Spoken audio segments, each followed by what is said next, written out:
Assalamualaikum warahmatullahi wabarakatuh. Hai guys, kembali lagi di podcast Himadikmi, Himpunan Mahasiswa Program Studi Pendidikan Ekonomi, Fakultas Keguruan dan Ilmu Pendidikan. Di mana podcast Himadikmi ini membahas tentang banyak sekali hal, yaitu yang pertama ada tentang pendidikannya, ada tentang ekonominya, talk show, musik, sosial dan budaya.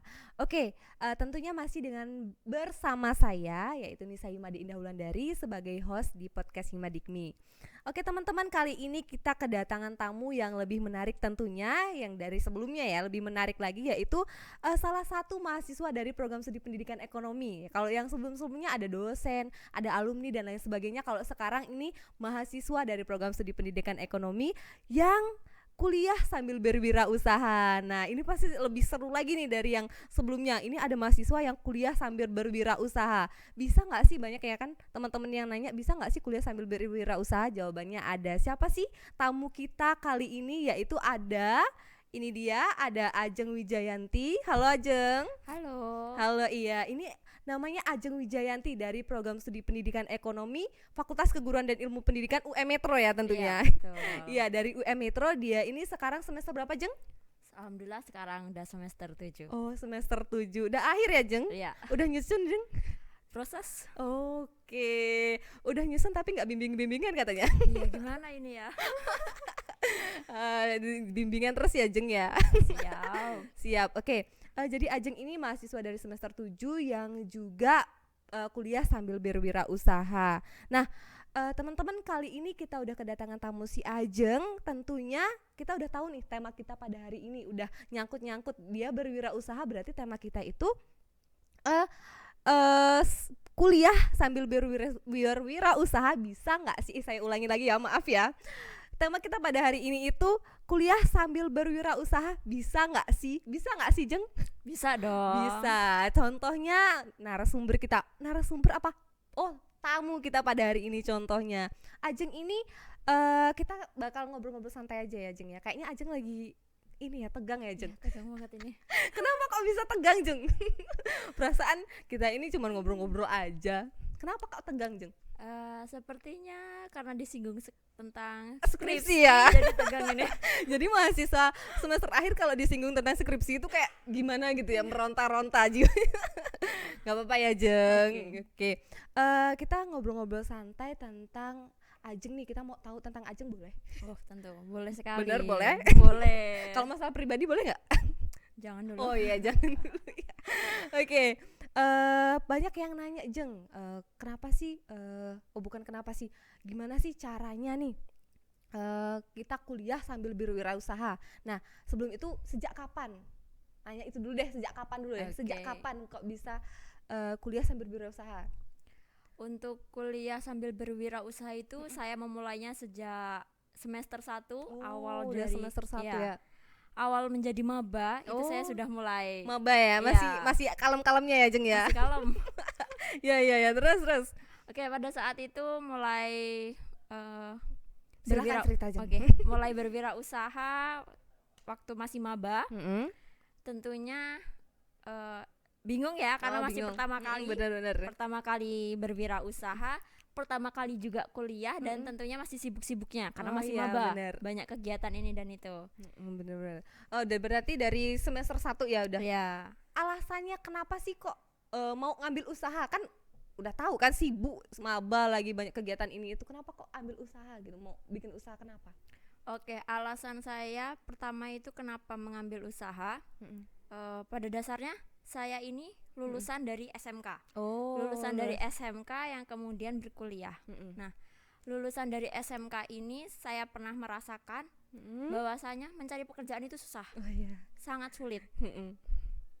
Terus Sehingga saya berpikiran nih gimana ya caranya biar dapat membuka lapangan pekerjaan buat gitu. orang lain. Iya. Wah, mulia sekali. Karena berdasarkan pengalaman saya sendiri pada saat itu setelah lulus sekolah SMK, saya kerja di salah satu tempat. Itu pada saat itu saya berangkat dari habis subuh dan pulang itu maghrib, dan ada lagu terangkanlah nggak ini? Dan 1 bulannya itu hanya dibayar sekitar 500.000 per bulan. Dan menurut saya itu sangat-sangat memprihatinkan Oke. Dan dari uang itulah untuk saya mendaftar di UM ini. Nah dari itu juga saya bergerak nih hatinya, gimana ya pengen usaha sambil kuliah. Ya seperti itu. Oke. Berarti dari SMK itu udah nyoba kerja dan ngerasain susahnya, tapi terus pengen buat usaha baru biar omsetnya makin banyak juga, betul. Bisa bantu kuliah juga gitu ya. Perlu dicontoh nih, aku juga perlu nyontoh kayaknya ini. Kalau Ajeng nih, kan Ajeng udah kuliahnya berat ya, namanya kita sama-sama berat ya. Banyak banget kegiatan dan lain sebagainya. Gimana sih caranya buat ngatur waktu kita udah kuliah, terus habis itu berorganisasi juga kan, berhimadikmi juga kan, berhimadikmi juga, terus habis itu sambil kerja lagi. Gimana tuh caranya bagi waktu dalam 24 jam itu? Oke, untuk awal-awal bagi waktu tentunya saya ini mengalami kesulitan. Iya, benar. Kesulitan untuk membagi waktu, tapi seiring berjalannya waktu saya mulai menemukan gimana caranya untuk membagi waktu dengan gimana baik. Tuh caranya bagi-bagi dong, Jeng. Iya betul. Waktu awal-awal itu waktu buka usaha dan berkuliah, saya belum memiliki karyawan. Pagi itu saya membuka usaha, saya berjualan di situ. Ketika jam kuliah, saya tutup. Saya kuliah. Sepulang kuliah, saya buka lagi. Dan seperti itu terus tiap harinya. Sampai berapa tahun tuh kalau itu? Kira-kira ada 1 tahunan. Ada 1 tahun. Nah itu seperti itu terus sampai akhirnya capek. Bukan capek. Dan alhamdulillah pendapatan udah mulai stabil. Terus memiliki karyawan. Nah dari situ mulai saya bagi. Jadi waktu di jam-jam kuliah saya, karyawan saya yang jaga. Ketika saya sudah pulang, sudah tidak berkuliah lagi, saya yang jaga sampai malam. Biasanya sampai jam berapa, Jeng, kalau itu? Biasa sampai jam 10 malam. 10 malam. Ya. Banyak tugas, berhimadikmi. Terus sampai jam 10 malam. Aduh. Itu kalau misalkan sekarang nih, itu udah punya karyawan berapa? Untuk sekarang ini baru 1 karyawan. Ya. Kalau cabangnya ada berapa? Cabang, alhamdulillah pada saat itu saya sudah memiliki 2 cabang. 2 cabang, wah 2 cabang. Tapi karena terbentok dengan COVID kemarin itu, akhirnya saya memutuskan untuk 1 cabang dahulu. Jadi yang cabang satunya saya berhentikan. Oke. Kalau Ajeng nih kan kita udah ngobrol banyak ya tentang berwirausaha, kuliah dan lain sebagainya. Tapi kita tuh masih belum mengenalkan produk apa sih sebenarnya yang Ajeng ini jualkan gitu. Sebenarnya apa sih, Jeng? Makanan kah, minuman? Kayaknya udah pada tahu ya. Iya. Gimana nih? Ini mau langsung ke produk yang sekarang kayaknya lagi langsung aja ke produknya deh. Langsung aja ya. Udah kelihatan nih kayaknya produknya. Apa nih produknya, Jeng? Ya, di sini saya produknya itu minuman. Minuman yang disukai sama terutama anak-anak kuliahan ya. Terutama saya juga. Apa nih, Jeng? Saya juga pencinta boba. Jadi di sini saya namanya Kamsia Boba. Kamsia Boba tuh apa sih sebenarnya? Terinspirasi dari mana? Oke, untuk usaha ini sebetulnya saya ini franchise awalnya. Awalnya saya franchise, kemudian sampailah sekarang. Gitu. Jadi itu alasannya buat namanya itu. Iya, atau gimana? Alasan buat nama Kamsia Boba itu loh. Oke. Kan di sini saya franchise nih. Kalau franchise berarti saya kerjasama dengan orang lain. Gitu. Jadi saya menggunakan nama brand orang tersebut. Gitu. Iya. Oh, maaf. Iya. Jadi saya yang iya. Karena bukan berwirausaha ya gitu. Oke. Wah, keren banget ya bisa nyiptain produk. Sama kerjasama dengan orang lain itu tadi. Kalau boleh nggak kita tahu omsetnya nih, itu rahasia nggak? Enggak. Enggak dong. Untuk omset Kalau omsetnya, kalau untuk omset itu aduh, bener. privasi Jutaan. ya. Oh, privasi. Iya privasi, tapi yang Siap. pasti dengan omset dari usaha ini saya bisa Kuliah di sini bertemu Hmm. dengan teman-teman teman-teman dan semuanya. ya ampun, keren Oke. banget. Padahal kalau biaya kuliah tuh luar biasa ya, Jeng. Tapi dari usaha boba aja bisa sampai kuliah, itu udah keren banget sih, Jeng. Oh iya, Jeng, mau nanya nih, ada nggak sih tokoh atau sosok berwirausaha yang menjadi inspirasi Ajeng ini bisa bikin ini gitu, usaha ini? Oh tentunya ada.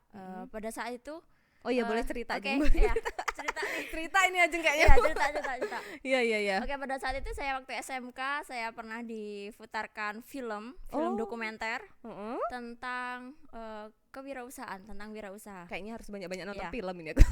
Dari situ banyak pengalaman-pengalaman yang saya ambil, di mana ada seseorang anak remaja yang sudah berusia seperti kita, dia sedang berkuliah tapi dia memiliki minat yang berwirausaha yang sangat tinggi, sehingga dia menyampingkan kuliahnya untuk fokus ke wirausaha tersebut. Nah, dari film tersebut saya mengambil kesimpulan bahwasanya orang yang berusaha terus-menerus tentunya akan mengalami kegagalan. Tidak mungkin tidak kan, walaupun sudah berusaha. Oke. Nah, tetapi dari kegagalan itulah Kita untuk belajar. mendapatkan Apa? Ayo. Oh, malah ditanyain ya. Oke, dari kegagalan itulah tentunya kita akan Jeng. mendapatkan tujuan-tujuan yang sudah kita impikan. Nah, Oke. jadi kegagalan itu bukan suatu halangan, tetapi kita jadikan sebagai pijakan untuk melangkah ke depan. Nah, kegagalan bukan menjadi halangan. ya, Kegagalan bukan menjadi halangan, tapi menjadi suatu pijakan untuk melangkah. lebih jauh lagi, meloncat lebih tinggi lagi, Iya. gitu ya. Iya. Oke. Kalau tantangan dan hambatannya, Kalau- atau tantangan dan hambatan sama keseruannya nih. Kalau tantangan dan hambatan keseruan itu banyak ya, banyak. Apalagi seperti yang udah saya ceritakan tadi. Kalau dari tantangannya ya, sudah ya. dari sore sampai malam kan saya nih yang jaga. Nah, saya yang berjualan, ditambah lagi juga ada tugas-tugas kuliah. Oh ya, rumahnya Ajeng juga jauh ya dari Iya, tempat. betul. Ditambah ada tugas-tugas kuliah. Jadi gimana caranya saya sambil berjualan saya juga bisa mengerjakan tugas. Nah, sekarang saya coba tanya. Nah, Iya nih. Saya tanya. malah ditanya. Oh, boleh. Iya, saya tanya nih. Kira-kira Siap. kalau Sayu ini pengennya rame yang beli Ya. tapi tugasnya terkesampingkan, atau sepi yang beli tapi tugasnya bisa terselesaikan? Kalau aku pengen banyak yang beli tapi tugasnya terselesaikan juga sih. Oke, ya. Pengennya kayak gitu. Nah, jadi itu juga yang saya pikirkan. Heeh. Jadi sambil ngerjain tugas sambil Sambil jualan. Jadi ya sedikit keteteran, Tapi ya, terselesaikan. ya. Keren. Oke. Kita udah banyak ya ngobrol sama Ajeng, ini udah jadi inspirasi banget. Ajeng udah rumahnya jauh ya, Jeng, rumahnya betul. jauh, terus harus ke kampus, harus berjualan lagi, harus kuliah, harus berorganisasi dan lain sebagainya, tapi masih bisa buat buka usaha, buat kerja. Nah, itu tadi yang dikatakan sama dosen-dosen kita, kalau pendidikan ekonomi itu bukan cuman jadi pendidikan aja ya, jadi bukan jadi guru aja, tapi bisa jadi entrepreneur ya. Salah satunya entrepreneurnya contohnya ya Ajeng ini dari semester 1 sampai semester 7 ya, Jeng. Ya, Tetap alhamdulillah. buka, alhamdulillah tuh. Keren bener kan? Jadi kalau misalkan teman-teman mau tanya tentang soal gimana caranya tuh bisa ke Ajeng nggak sih, Jeng? Oh, tentu saja boleh. Kalau misalkan mau ada yang mau kerja tempat Ajeng juga boleh. Boleh sekali. Persyaratannya apa, Jeng? Persyaratannya ketika saya membutuhkan karyawan baru tentunya. Oke, siap. Oke, makasih banyak ya, Ajeng. Kita udah banyak banget dapat pengalaman dari Ajeng, dapat inspirasi juga dari Ajeng. Tentunya inspirasi juga buat saya sendiri. Iya. Nah, baru pertama kali ini loh host ditanyain. Nah, ya makasih banyak pokoknya, Jeng. Terima kasih juga buat teman-teman, semoga bermanfaat dan bisa jadi inspirasi juga buat masuk di program studi pendidikan ekonomi tentunya. Oke. Ya, ada contohnya yang keren-keren banget, ini salah satunya. Terima kasih banyak semuanya. Saya akhiri, wassalamualaikum warahmatullahi wabarakatuh. Dadah. Terima kasih ya Jeng. Oke. Ya.